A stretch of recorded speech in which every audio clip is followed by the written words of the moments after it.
정치마스다 시작하겠습니다. 오늘은 김남국 더불어민주당 의원 김종혁 전 국민의힘 최고위원과 함께하겠습니다. 어서 오세요. 안녕하세요. 안녕하세요. 국민의힘 장동혁 대표가 6.3 지방선거 투표용지 부족 사태와 관련해 선거 소청을 통한 전국 재선거를 주장하면서 당내 갈등이 격화되고 있습니다. 장 대표는 어제 선관위 규탄 집회가 열리고 있는 서울 올림픽공원을 찾아서 직접 확성기까지 들고 재선거를 주장했습니다. 먼저 어제 상황부터 보고 시작하겠습니다.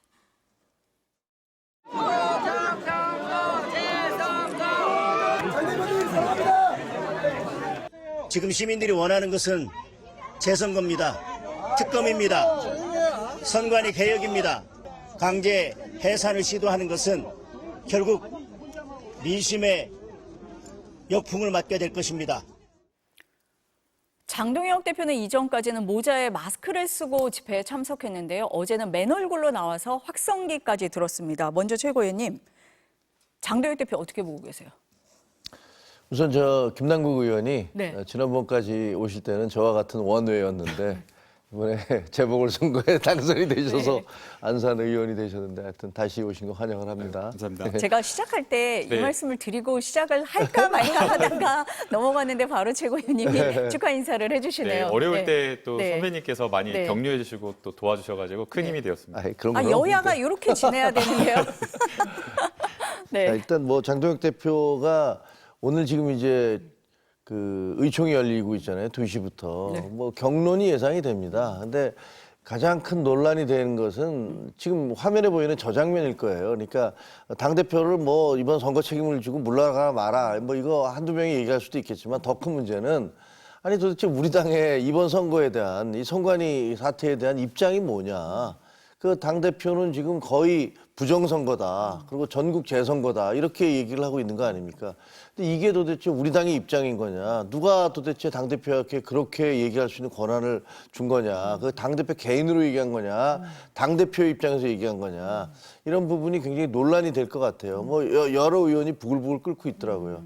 왜냐하면 지금 저 사태를 만약에 선관위의 어떤 문제점을 개선하는 그런 데 포인트를 두는 게 아니라 이게 부정선거다 이런 식으로 몰고 가면 나중에 또 엄청나게 역풍을 맞게 되는 거거든요. 이건 비상계엄하고 비슷한 거예요. 확 밀어붙였다가 나중에 엄청난 역풍을 맞는 거하고 비슷한 상황이 될 것 같아서 이게 지금 오늘 이제 2시에 의총, 지금 열리고 있는 의총에서 과연 어떤 일들이 벌어질지 굉장히 궁금해집니다. 그러니까 장동혁 대표가 개인 자격이 아니라 당대표라는 직함을 가지고 있기 때문에 국민의힘 전체의 입장으로 오해받을 수도 있고 그렇죠. 역풍이 있을 수 있다. 그게 가장 문제인 것 같다라고 보고 계십니다. 어떻게 보세요, 의원님? 당 차원에서 지도부 차원에서 소청을 신청했다라고 한다면 사실 당내에서 의견을 모으는 그런 절차가 있었어야 한다라고 생각이 됩니다.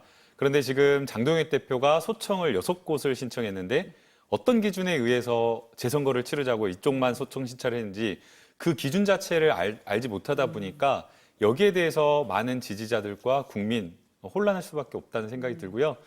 더 나아가서 대구라든가 투표용지가 모자른 곳이 장동혁 대표가 이야기한 곳이 대구, 경남 더 있거든요. 그런데 그 기준이 무엇인지를 잘 설명하고 있지 못하고 있어요. 그리고 이제 그 과정 자체가 당내에서 의총이라든지 지도부 내에서의 충분한 어떤 합의와 토론 절차를 거치고 이러한 어떤 합리적 기준에 의해서 소청 신사를 하고 소청 신청을 하고 재선거를 주장한다라는 이야기가 나와야 되는데 그러한 어떤 의사결정의 중지를 모으는 과정 절차가 생략되고 독단적인 어떤 행보를 하다 보니까 결국에는 당 내부 외부에서 장동혁 대표의 방패로서 이 재선거, 부정선거를 또 주장하는 것 아니냐 이런 이야기가 나오는 것 같습니다. 그러니까 김 의원님이 말씀을 하신 것처럼 지도부의 독단이다 이런 비판이 가장 많이 나왔던 것 같고 이런 중차대한 일을 의원총회 한 번 없이 결정하는 게 맞느냐 이런 얘기가 많았습니다. 그래서 당초 내일 본회의 앞두고 1시간 전에 의총을 열려고 했다가 오늘 오후 2시부터 열자 이렇게 했습니다. 지금 2시 8분인데 의원들이 모이기는 했는데 아직 시작은 안 했다 이렇게 알려지고 있습니다. 그러면 최고위원님은 경론이 벌어질 거다 그랬는데 그럴 거라고 보세요? 네, 예. 그렇게 봅니다. 왜냐하면 이제 원래 내일 11시에 본회의가 있는데 그 전에 10시에 뭐 그 의총을 소집을 했잖아요. 근데 그건 사실 눈 가리고 아웅이잖아요. 11시에 본회의 하는데 10시에 모여서 무슨 얘기를 하겠습니까? 뭐 대충 이번 의총 본회의 어떻게 할 겁니다. 뭐 이런 얘기하다 끝날 거니까. 그러니까 이제 의원들이 그렇게는 안 된다라고 정점식 원내대표와 만나서 의총을 열어달라고 요구했던 걸로 알고 있고요. 그래서 오늘 이제 2시부터 열리는데 제가 몇 분한테 전화를 해봤더니 아까 말씀드린 대로 이게 도대체가 저는 소청은 가능하다고 봐요. 소청은 얼마든지 할 수가 있죠. 뭔가 비정상적인 일들이 있었잖아요. 투표용지가 왜 부족하냐. 그리고 이 부족한 것이 어떤 결과를 가져올 거라고 선관위는 생각하느냐라고 요구하고 물어볼 수가 있어요. 그러면 전부 다 해야 돼요. 모든 지역에 대해서. 근데 왜 모든 지역을 다 안 하고 특별히 무슨 서울, 인천, 경기, 부산, 울산, 광주 이렇게 6개만 집어서 하느냐 이거죠. 그럼 대구나 경남도 그런 일들이 있었는데 거기는 그럼 왜 문제를 제기하지 않느냐라는 당연한 논리, 그런 의문이 제기가 되잖아요. 그래서 이게 무슨 어떤 정치적인 목표에 의해서 하는 것이냐라는 그런 의문도 들고 특히 서울시 같은 경우는 6만 표라는 많은 표차로 이겼잖아요. 그래서 잠실의 투표구에 있는 것들을 거기 재선거를 한다 하더라도 그 표차를 넘어갈 수가 없어요. 그러니까 법원에서 받아줄 리가 없다라고 생각이 되어지고 선관위도 그럴 거라고 생각되어지고 그리고 또 그 지역은 전부 다 오세훈 시장에게 압도적으로 지지표가 많이 나온 것이거든요. 그러니까 거기를 다시 재선거를 하자는 게 도대체 무슨 의미인지 잘 모르겠거든요. 그러니까 선거라는 건 되게 법률적이면서도 정치적인 의미가 있어서 법률적으로는 이제 개표가 끝나면 되는 거지만 정치적으로는 패자가 승자에게 내가 졌습니다. 축하합니다. 이렇게 하면 끝나는 거거든요. 이게 이제 정치적으로도 끝나는 거예요. 근데 지금 저거는 법률적으로도 정치적으로도 사실은 다 끝난 행위거든요. 왜냐하면 정원호 후보가 제가 졌다라고 이렇게 인정을 했기 때문에. 그런데 그렇게 모든 법률적 정치적 행위가 끝난 데에 대해서 다시 선거를 하자라고 얘기를 하니까 우리 당의 일반 의원들 입장에서는 도대체 당대표가 왜 저러는 거냐. 그리고 당장 서울시장 입장에서도 아니 이게 무슨 소리냐 이렇게 나올 수밖에 없는 거죠. 조금 전에 의원총회가 시작이 됐다고 하는데 그럼 김 의원님은 오늘 경론이 벌어질 거다 이렇게 보십니까? 경론이 벌어질 걸로 예상이 됩니다. 예상이 되세요? 네, 두 이제 분 다? 통상은 본회의 직전에 이제 의총을 열거든요. 그러면 이제 그 해당 본회의에서 통과될 법안을 설명하고 그리고 이제 의원들 자유 발언을 주게 되면 사실상 이론 경론이 있다라고 하더라도 시간이 제약이 있어가지고 본회의 가야 되니까 빨리 이제 가야 됩니다. 상대당 정당이 기다리고 있습니다. 이렇게 하면서 사실 내용을 정리해버리거든요. 그런데 정정식 사무총장이 원래 예정되었던 본회의 직전에 의총을 취소하고 오늘로 이렇게 움직였다라고 하는 것은 이미 원내대표가 당내에서 벌어지고 있는 경론을 이렇게 누르거나 마음으로 이렇게 잠재우기 정도의 그럴 정도가 이미 넘어섰다.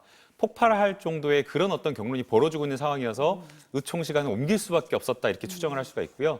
그렇기 때문에 지금 어떤 내용이 오갈지는 모르지만 상상컨대 추측컨대 굉장히 센 발언들이 오갈 걸로 보이고 정리되지 않은 그런 어떤 경론이 오갔을 때에 정정식 지도부 원내 지도부가 있고 지금 장동혁 당 지도부가 있는데 이 두 지도부가 상호 충돌되는 이 의견을 어떻게 당내에서 갈등을 조율할지 이게 좀 관건인 것 같습니다. 지금 이제 의원총회가 시작이 됐고 정점식 원내대표 발언이 나오고 있다고 합니다. 근데 지금까지 나오는 얘기는 좀 원론적인 얘기인 것 같아요. 국민의힘 신뢰 회복하자, 단합하자라는 얘기를 하고 있고 올림픽공원 그 집회 상황 얘기를 하고 있다고 하거든요. 지금 정 원내대표 말씀을 김 의원님이 하셨는데 그러면은 본회의 1시간 전에 했으면 형식적인 의총이 될 수 있는데 시간을 바꾼 거잖아요. 그걸 봤을 때 정점식 원내대표가 장동혁 대표하고는 좀 거리를 두려고 하는 건가? 아니면 의원들이 막 요구를 하니까 무마용으로 좀 달래기용으로 하는 건가? 어떻게 보세요? 거리를 약간 두는 거라고 볼 수 있습니다. 거죠. 왜냐하면 원내대표가 사실은 의총이라든지 의총 시간이라든지 원내 구성이라든지 당내의 상대당과의 국민의힘이 민주당과의 협상이라든지 이거 마음대로 하지 않거든요. 당연히 원내의 당대표와 최고위원들과 상의해서 지도부 회의를 통해서 결정을 하는데 장동혁 대표 입장으로서는 사실 의총을 길게 하는 것, 여러 이견이 나오는 것이 불편하기 때문에 시간 옮기는 걸 원치 않았을 겁니다. 그럼에도 불구하고 정정식 원내대표가 의원들의 의견을 들어서 시간을 옮겼다라고 하는 것은 당내의 갈등과 의견 분출이 생각보다 거세다라는 것을 볼 수가 있고요. 그다음 두 번째는 장동익 대표와는 조금 더 다르게 행보를 좀 다르게 하는 것으로 볼 수 있습니다. 아마 장동익 대표로서는 이제 막 선출된 원내대표이기 때문에 의원들을 이끌고 2년을 사실 항해를 해야 되는 거잖아요. 그렇기 때문에 의원들의 의견, 강한 의견을 무시하기 쉽지 않았을 거다 이렇게 보입니다. 최고님은 어떻게 보세요? 정점식 원내대표의 행보. 정점식 예. 원내대표는 이게 친윤으로 알려져 예. 있잖아요. 근데 제가 들은 바로는 친윤들의 마음은 이미 장동혁 대표로부터 떠난 지 오래됐다. 마지못해 그냥 같이 그 불편한 동거를 하고 있을 뿐이다. 이렇게 얘기를 듣고 있거든요. 그래서 그런데 이제 문제가 이게 또 너무 급격한 변화, 통제 불가능한 변화가 오는 건 또 원치 않는다. 그럴 경우에는 우리 전체가 어떻게 휩쓸려 갈지도 모르니까. 그래서 장동혁 대표하고는 거리를 두면서 그러면서 우리가 통제 가능한 방법이 뭐가 있을까? 이걸 변화를 할 수 있는 방법이 뭐가 있을까? 장동혁 대표를 물러나게 할 수 있는 그런 방법은 뭐가 있을까? 이런 것들을 아마 여러 가지로 그 수계산을 하고 있을 것이다. 이렇게 생각이 되어집니다. 그러니까 정점식 원내대표가 당권파인 것도 맞고 원조 친윤인 것도 맞지만 조금 다르다라는 평가가 있기는 하잖아요. 그럼에도 불구하고 그렇다고 해서 뭐 완전히 급격하게 바꿀 것 같지는 않다라고는 보시는 거네요. 자신이 없는 거죠. 예. 그렇게 될 경우에 제일 우리 시장도 마찬가지지만 불확실성을 제일 싫어하잖아요. 통제 가능한 상태로 두는 게 모든 정권은 다 그렇게 생각을 합니다.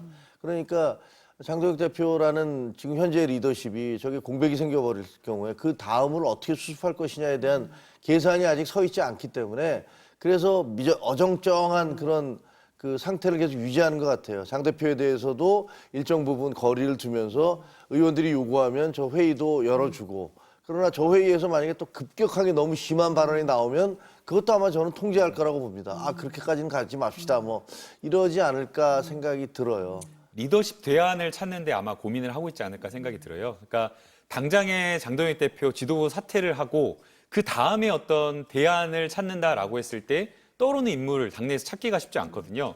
당내에서 또 그리고 의원들이 만약에 동의하는 의원들이 동의하는 리더십은 있을 수 있지만 또 그 의원들이 동의하는 그 국민의힘의 리더십을 또 아주 강한 강성의 그런 어떤 국민의힘 지지자들이 그 사람을 받아들일 수 있느냐 이런 문제가 있기 때문에 아마 대안을 찾는 그 과정 속에서 아마 정정식 원내대표가 고심을 하지 않을까 이런 생각이 듭니다.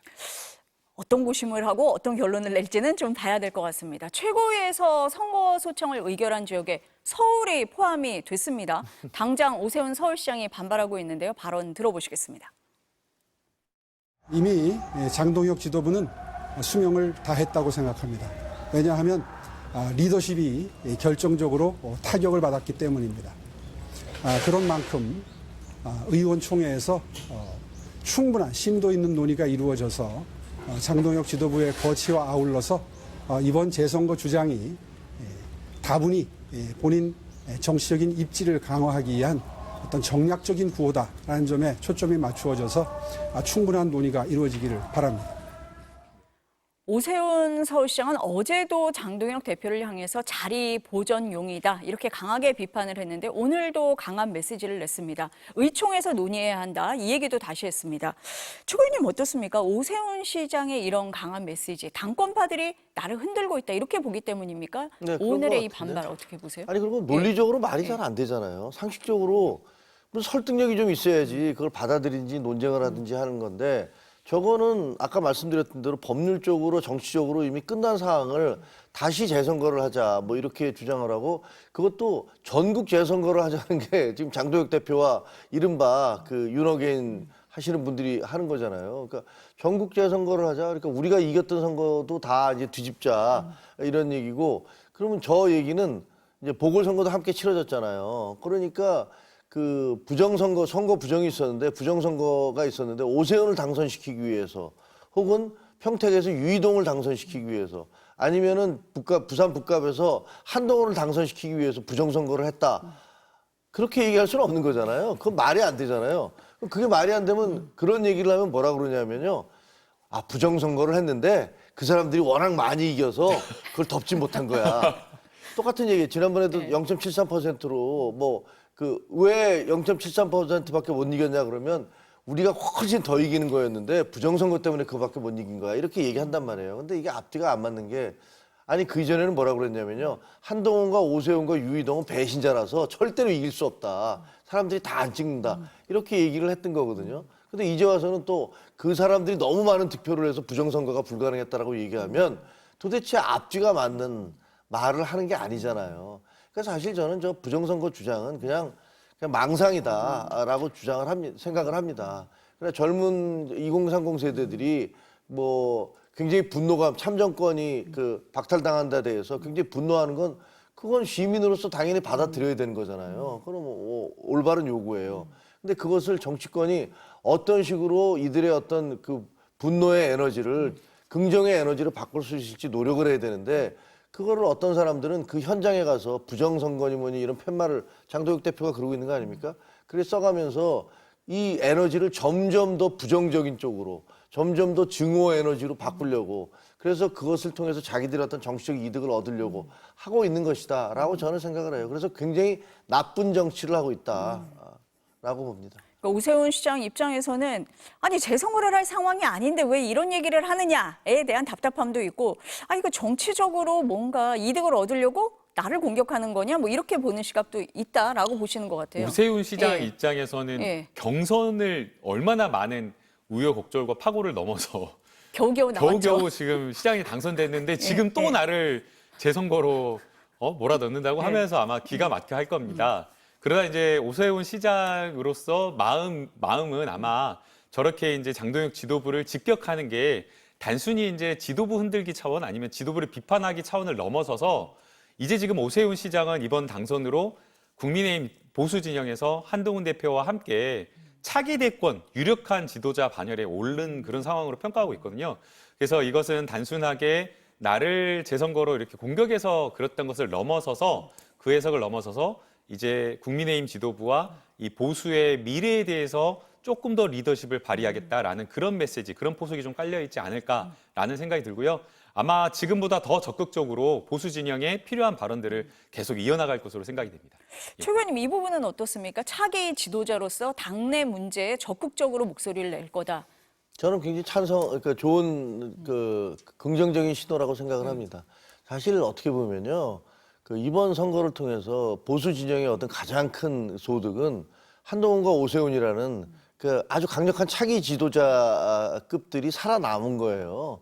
그래서 미래 비전이 생긴 거예요. 꿈과 희망이 생긴 것이고 반면에 이제 민주당 같은 경우는 상당히 타격을 입었잖아요. 예를 들면 김경수, 조국 이런 분들이 다 낙마를 해버림으로 해서 상처를 입었고 또 지금 현재 정청래 대표도 역시 마찬가지고 어려움에 처해 있고 그렇기 때문에 저희로서는 지금 이제 그 두 탑이라고 얘기할 수 있는 한동훈, 오세훈 이 두 분들이 좀 더 적극적으로 당내 문제에 대해서 목소리를 내고 보수에 나아갈 방향에 대해서 지적을 해야 된다고 저는 봅니다.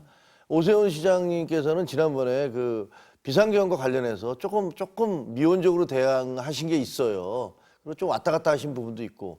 그런데 이번 선거를 통해서 다시 돌아오셨으니까 이 부분에 대해서 앞으로 보수가 어떻게 나가야 될지에 대해서 명백한 자기의 입장들을 밝혀주시고 그래야 이게 그 국민의힘이 극우 혹은 윤호개인 이런 사람들에 의해서 좌지우지되는 것들을 막을 수 있고 우리 당원들이 헷갈려하는 것도 정리가 될 수 있거든요. 만약에 그때 당시에 비상계엄이 났을 때 한동훈 대표뿐만 아니라 오세훈 시장이라든가 다른 우리 광역 단체장들 중진급인 분들이 똑같은 목소리를 냈으면 우리 당이 지금 이렇게 되지 않습니다. 그렇기 때문에 저는 오세훈 시장님의 발언을 매우 환영합니다.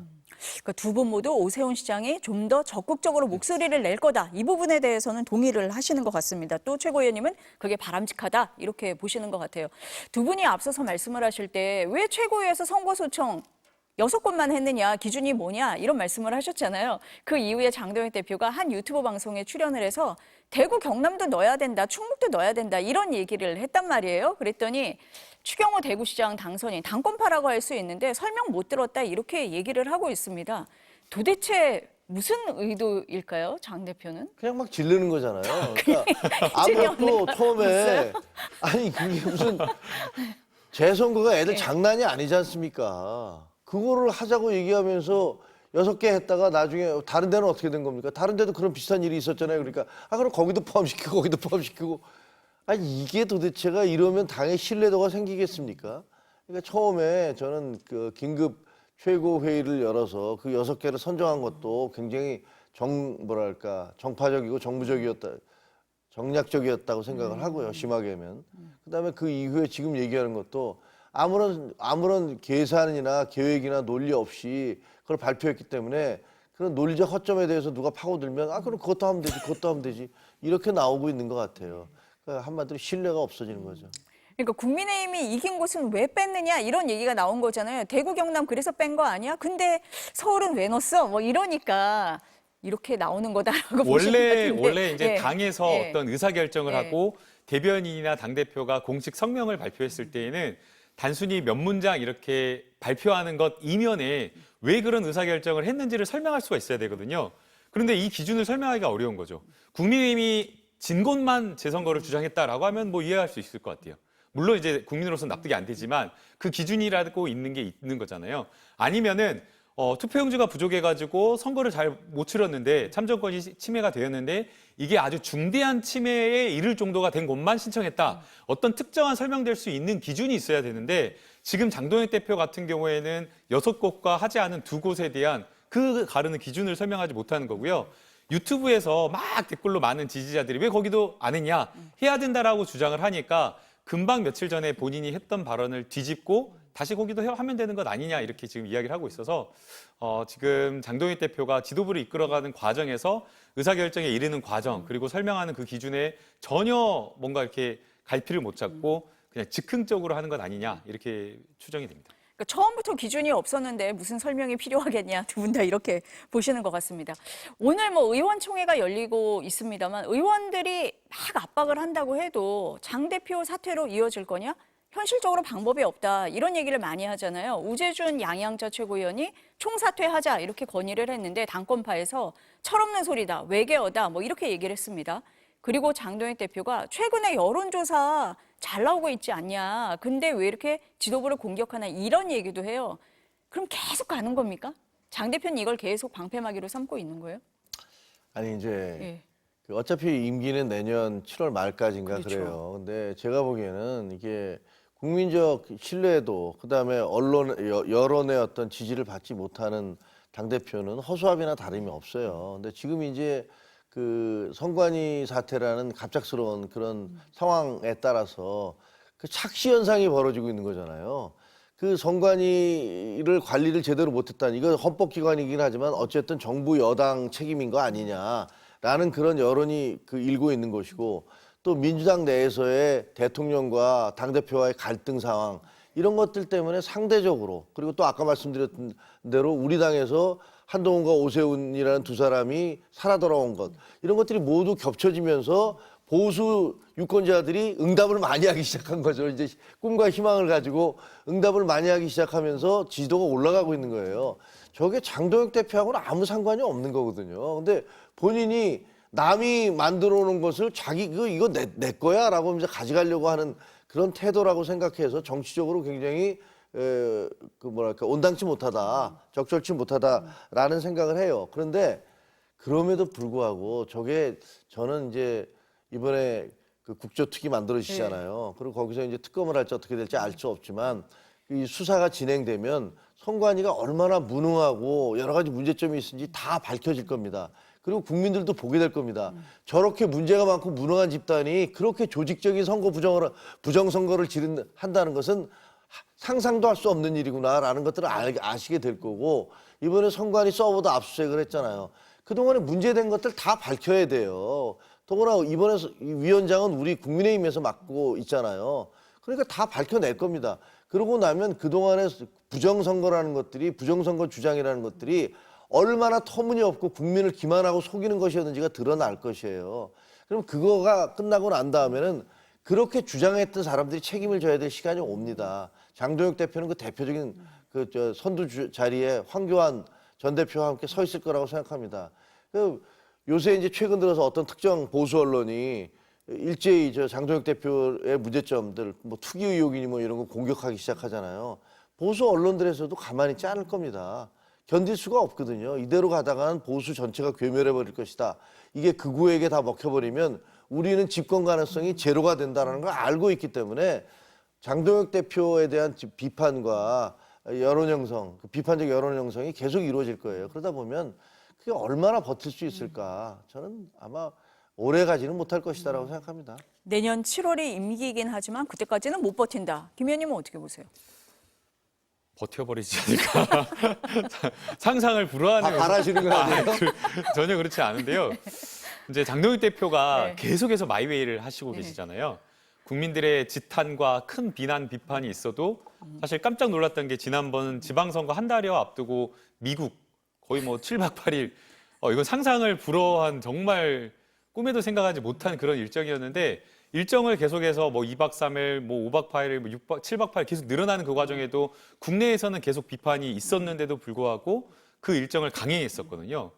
그런 어떤 장동혁 대표의 의사결정 과정, 그 모습들을 보면 국민 여론이라든가 당내에서의 어떤 그 비판을 신경 쓰지 않는다라는 생각이 듭니다. 그래서 당원 당규에 의해서 쫓아낼 수 있다, 아니면 강제적으로 지도부를 와해시킬 수 있다라는 그런 계산이 없다라고 한다면 장동혁 대표는 계속 마이웨이를 할 것 같습니다. 꿈에도 생각 못한 일을 하는 분이기 때문에 마이웨이 할 수 있다. 이렇게 보시는 것 같은데요. 어떻게 될지는 좀 봐야 될 것 같습니다.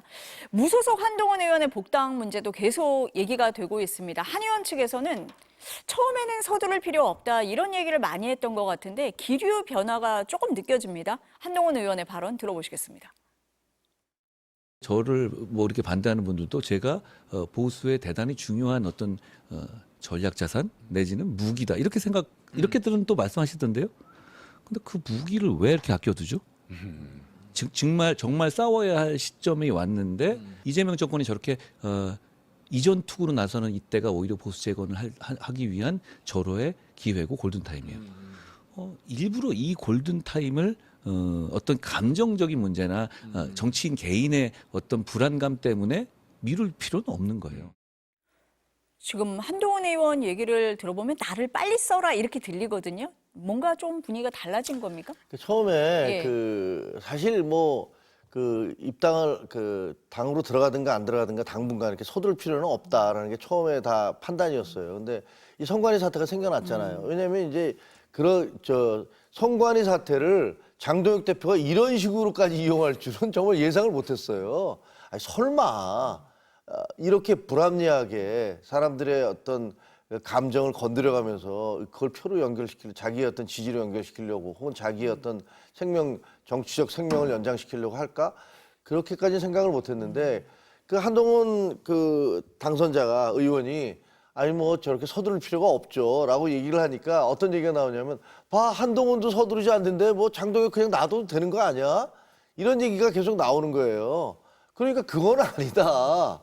아니 우리가 한동훈 의원이 처음에 얘기했던 그렇게 서두를 필요 없습니다라는 것은 아니 뭐 다른 분들하고도 또 계속 만나고 이야기도 하고 또 제가 뭐 무소속으로도 얼마든지 의정 활동을 할 수 있으니까 서두르지 않고 시간을 봐가면서 어차피 당으로 돌아갈 거니까 하겠습니다라는 거였는데 이번에 선관위 사태를 놓고서 장동혁 대표와 지도부가 저걸 이용하는 모습을 보면서는 안 되겠다. 이걸 밖에서 그대로 놔두면 안 되겠고 빨리 들어가야 되고 내가 들어간다는 사인을 계속 보여줘야 그쪽에서도 장동혁 대표가 있는 한은 안 되는 거 아니냐라면서 이야기가 힘들이 좀 결집될 수 있다. 이런 생각을 한 게 아닌가 싶어요.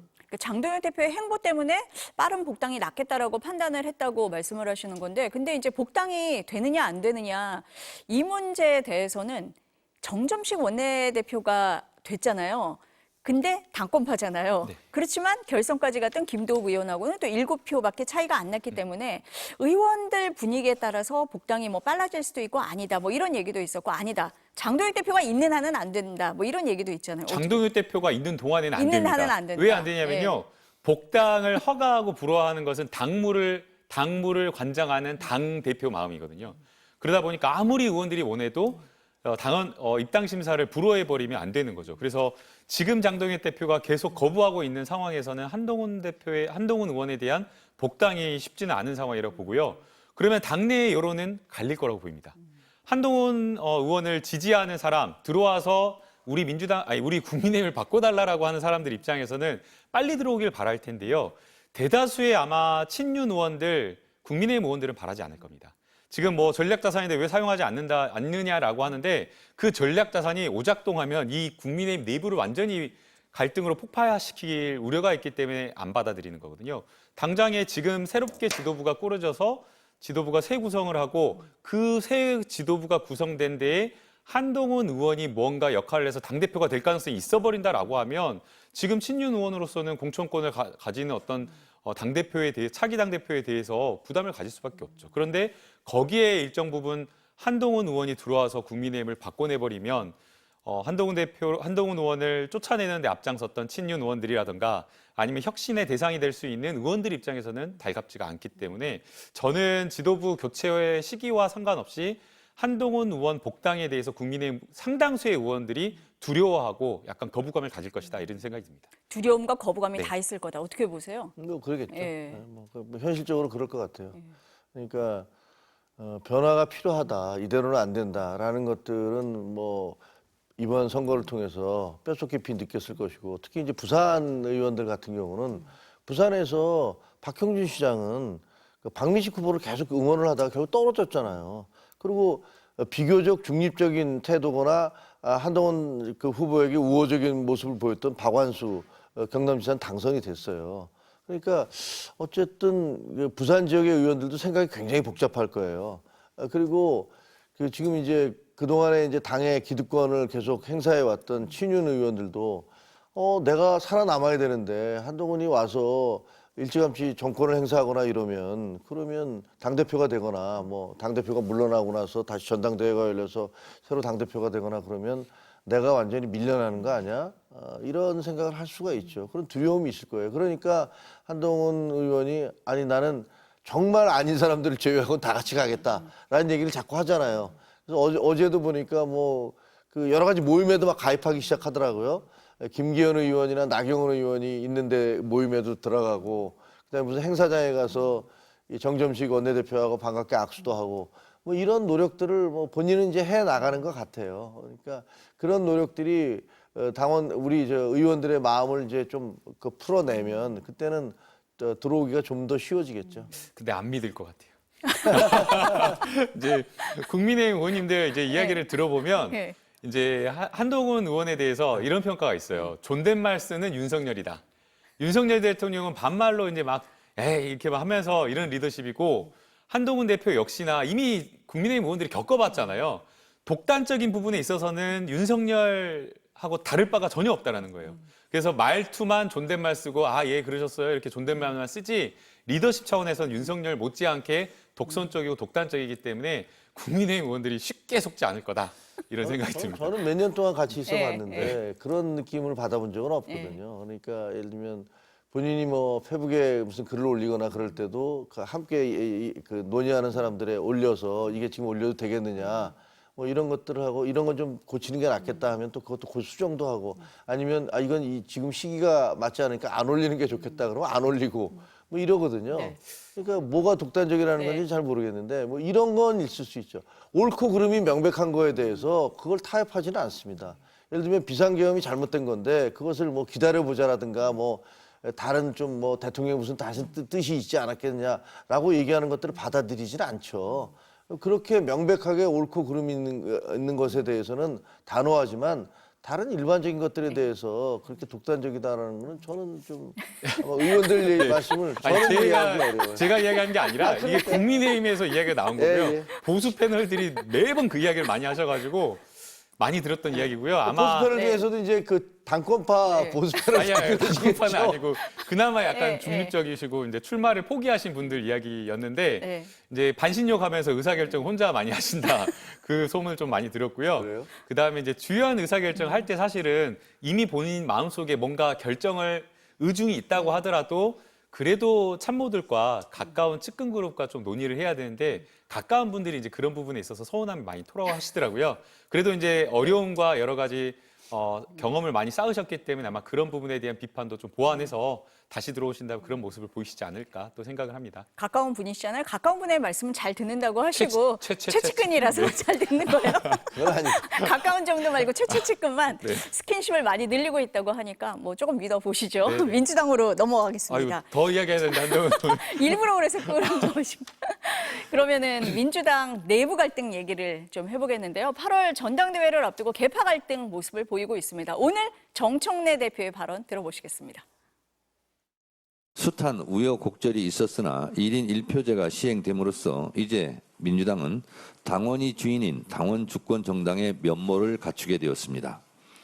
제가 누차 말씀드린 대로 1인 1표제가 시행되면 당내 계파가 소멸될 것입니다. 그런데 아직도 일부 언론에서는 친청파가 어떻고 친석파가 어떻고 저도 알 수 없는 악의적 갈라치기에 골몰하고 있습니다. 무슨 계파로 명명되는 것을 반대하고 싫어하지만 저는 굳이 구분한다면 당원파이고 개혁파입니다. 정청래 대표가 계파 소멸을 얘기했는데요. 또 다른 파가 나왔습니다. 친명, 친청 얘기는 많이 했었는데 친석파가 등장을 했습니다. 친 김민석 파를 뜻하는 것 같은데 정청래 대표가 친명 대신 친석? 이 표현 쓴 의도가 있을까요, 김 의원님? 저한테 물어보시는 네. 건가요? 네, 아무래도 이제 그 전당대회가 네. 8월 17일로 이제 일정이 되고 그 다음에 후보군들이 이렇게 여러 가지가 나오고 있는 그런 상황이다 보니까 당원들 전당대회가 눈앞에 있다라는 이런 생각이 듭니다. 그래서 아무래도 후보군들에 맞춰서 뭔가 좀 이야기가 나온 것 아닌가. 지금 당내에서 당원들과 여러 목소리가 나오고 있는 그런 상황이거든요. 근데 그런 상황 속에서 친명이냐 친청이냐가 아니라 그 다음 하는 다른 어떤 리더십에 대한 지지 그런 것들을 가지고 이야기한 것으로 보이는데요. 이제 정청래 대표께서 한 것처럼 당내에서 대통령의 선곡을 바라지 않은 사람이 없을 거로 생각이 됩니다. 그래서 아무래도 전당대회를 앞두고 당내의 여러 조금 불편한 가짜 이야기, 불편한 시선들을 참다 이번에는 한번 이야기를 해야겠다라고 좀 이야기하신 것 아닌가라는 생각이 들고요. 어쨌든 이제 연임에 도전할지 아닐지 모르겠지만 저는 중요한 게 뭐 정청래, 송영길, 김민석 이 세 명 중 누가 되느냐 이게 중요한 게 아니라 결국에는 민주당이 다음에 국민의 선택을 받기 위해서 어떻게 혁신하고 변화할 것이냐. 그리고 또 통합의 리더십이 중요하거든요. 지금 갈등이 당원들 사이에 되게 격화되어 있는 상황입니다. 그렇기 때문에 이것을 더 부추기는 그런 어떤 리더가 아니라 이 갈등의 골을 좀 더 좁히고 통합으로 가는 미래로 이야기를 하는 그런 어떤 리더십 전당대회가 좀 필요한 상황으로 느껴집니다. 예. 최고위원님은 어떻게 들으셨어요? 모든 정치인들이 뭐 우리는 계파를 다 없애고 하나로 가자라고 얘기하지만 그래 본 적 한 번도 없거든요. 항상 있어요. 그리고 있는 게 나쁜 것도 아니에요. 모두가 다 똑같은 목소리를 내는 건 좋지가 않습니다. 그러니까 적절한 견제와 균형, 갈등은 민주주의의 기본 요체예요. 정당 사상 그런 게 없었던 적이 있습니까? 그리고 내가 좀 더 가까운 사람이 있고 나와 좀 더 생각이 비슷한 사람이 있고 그렇지 않은 사람이 있는 거는 그건 자연의 이치인 거예요. 그러니까 있는 거를 자꾸 없다고 얘기하면 그게 더 이상한 거예요. 아니 계파 정치가 없어진 적이 한 번도 없는데 그럼 여야를 다 없애버리고 하나로 다 갑시다. 아니 여기 여당 야당이 뭐 필요해요. 작은 나라에서 그냥 한 당으로 그냥 갑시다라고 얘기하면 독재자 아닙니까? 그렇게는 말이 안 되는 거예요. 그러니까 저건 그냥 정치적인 레토릭, 수사에 불과하지. 그리고 저기서 이제 친석을 얘기하는 거는 친명, 나 대통령하고 싸우는 거 아니야. 그러니까 자꾸 친명, 친청하지 마. 내가 싸우는 건 친석, 김민석이야. 라고 얘기하는 거잖아요. 그래서 뭐 선언하는 거죠. 그래서 뭐 어쨌든 저 얘기를 들으면 출마하겠다라는 얘기를 분명히 이제 의사를 밝히고 있구나. 친청 대 친석이야. 이번 선거에서의 이재명 대통령과 싸우는 게 아니야. 내가 싸우는 건 그 김민석이야. 라고 얘기하는데 한 분 더 계시잖아요. 송영길 후보. 저 얘기 들으면 되게 기분 나쁠 것 같아요. 왜 내 얘기를 빼? 나도 지금 그만두겠다고 한 게 아닌데 열심히 돌고 있는데 뭔 소리야? 이런 얘기 할 것 같아요. 근데 김종혁 최고위원께서 이제 계파 정치가 자연스럽다고 말씀을 해주셨는데 당연히 친소관계라든가 같은 생각을 가진 그룹들이 있는 건 맞다라고 생각이 됩니다. 그리고 이제 그러한 같은 생각, 같은 가치를 가진 사람들끼리 정치를 하는 게 사실 너무 자연스럽죠. 그러나 이제 전당대회가 문제가 사람으로 놓고 이 사람이다 아니다라고 해버리고 그다음에 이 사람의 과거의 행적을 놓고 막 악마하면서 비난하는 그런 전당대회면 안 되거든요. 근데 지금 모습이 그런 상황에서 우려가 되는 거예요. 당내에서 정책을 놓고 이 정책이 옳으냐 그르냐 찬반을 놓고 토론을 한다던가 아니면 우리 민주당이 어떻게 가야 되느냐라는 그런 어떤 노선을 놓고 이야기를 한다면 저는 얼마든지 할 수 있다고 보거든요. 머리끄댕이 잡고 그럴 때 싸워도 된다고 봅니다. 근데 지금은 그게 아니라 없는 이야기도 만들어내요. 심지어. 그래서 일부 유튜버나 일부 당원들이 자꾸만 그렇게 아니라고 말씀을 드려도 자꾸만 어떤 후보자나 어떤 지지자들 그 그룹을 놓고 양쪽 다 서로 이렇게 악마하면서 하는 그런 모습이 좀 바람직하지 않다고 생각이 들고요. 지금 이번에 민주당이 어쨌든 굉장히 뼈아픈 뭔가 해석의 여지를 남기는 그 선거 결과를 받아들였기 때문에 민주당이 나아갈 방향 그리고 국정을 뒷받침하는데 우리 2년차 이재명 정부의 국정을 어디에 중점을 둬서 어디에 방점을 찍고 갈 것인가 그런 토론을 더 치열하게 하는 게 더 중요하다고 봅니다. 맞는 것 같아요. 네. 최 의원님이 정청래 대표 발언을 듣고 나서 연임에 도전하는 게 확실하다 이렇게 말씀을 하셨는데 당 일각에서 불출마해야 된다 이런 얘기도 하고 권유도 한다라고 하던데 그럴 가능성도 있습니까? 이제 아직 정청래 대표께서 출마한다 안 한다라는 이런 발언을 하지 않았기 때문에 극적으로 뭔가 이렇게 해소되는 국면이 발생할 수도 있다라고 생각이 됩니다. 그러나 이제 지금 현재로서는 출마하나 출마하지 않느냐라는 부분은 오롯이 정청래 당대표에게 달려 있다라고 생각이 되고요. 그 역시도 국민과 당원들이 평가하는 것이기 때문에 아마 정청래 당대표의 행보를 좀 저희가 좀 지켜봐야 될 것으로 보이고 지금 하나 제일 가깝다고 하는 한민수 비서실장이 어제 그런 이야기를 하셨더라고요.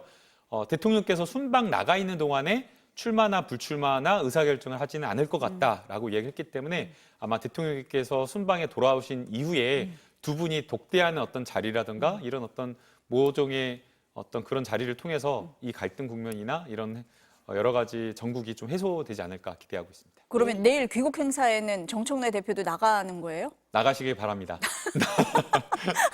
나가시길 바랍니다. 나가시길 바란다. 불출마 가능성도 있다고 보세요? 아니 이게 상당한 예, 데자뷰가 예, 있어요. 예. 뭐가 있었냐면 과거에 윤석열 전 대통령이 그 나경원 의원이 나오겠다고 그러니까 김기현 후보를 당선시키기 위해서 나경원 후보 연판장 친윤들이 연판장 돌려서 쫓아냈어요. 4%였던 김기현 후보를 당선시켰어요. 너무나 부자연스럽죠, 그게.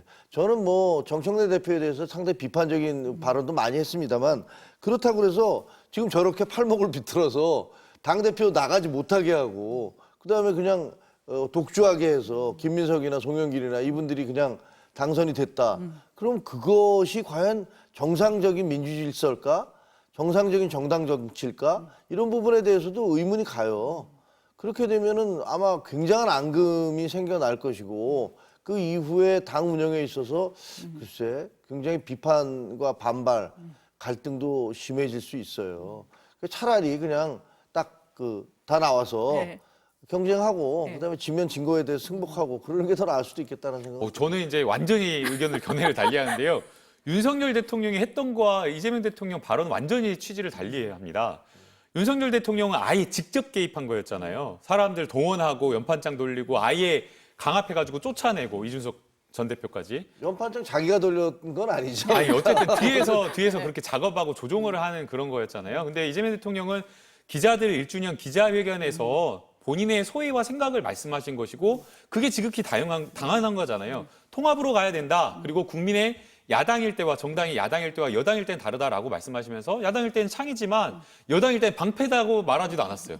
방패라고 말씀하신 것도 아니고 더 품어야 되고 큰 그릇이 돼야 된다라고 하면서 포용과 통합을 이야기하셨기 때문에 저는 대통령의 철학과 국정 철학으로서 당연히 그 정도 발언을 하실 수 있는 것인데 이것을 가지고 윤석열과 쫓아내는 그것과 동일시하는 거는 이제 완전히 차원을 달리하다. 민주당에서 그렇게 얘기하시지만 네. 제가 보기에 대통령이 해외 나가면서 맨날 나오던 당대표 나오지 말라고 하고 그다음에 안 나오던 총리를 불러다가 갑자기 이렇게 훌륭한 총리라고 얘기하면 그건 누가 봐도 부당한 개입이에요. 그거는 간접적이고 암시적인 방법으로 영향력을 행사하는 거잖아요. 그러니까 그거는 제가 보기에는 지금까지 적어도 이 분야에 관련해서 당대표 경선과 관련해서 대통령이 중립을 지켰다라는 생각은 전혀 들지 않고 굉장히 암시적인 방법으로 그리고 간접적인 방법으로 특정 후보를 밀고 있습니다. 그건 아마 온 국민이 거의 대부분 알 거라고 생각해요. 내일 귀국 행사에 김 의원님은 정청래 대표가 갔으면 좋겠다, 가야 된다라고 말씀을 하셨잖아요. 그러면 이렇게 투샷이 잡히면 조금 이런 오해라고 해야 되나? 의혹이라고 해야 되나? 이런 게 해소가 될까요? 아니 뭐 저는 나갈 네. 거라고 생각해요. 네. 그 나가지 않으면 진짜로 네.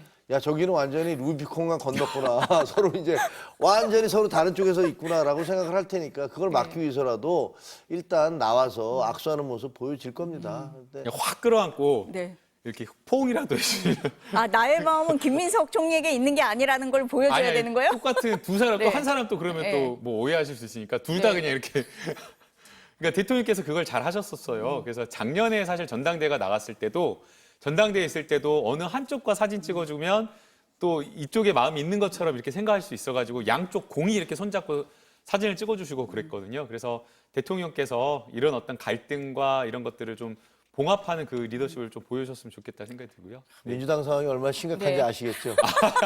대통령이 다 둘 다 끌어앉지 않으면 해결이 안 되는 상황입니까? 심각해집니다. 일단 내일 귀국 행사에 누구누구 나오는지 보겠습니다. 오늘 두 번 말씀은 여기까지 듣겠습니다. 감사합니다. 네, 감사합니다.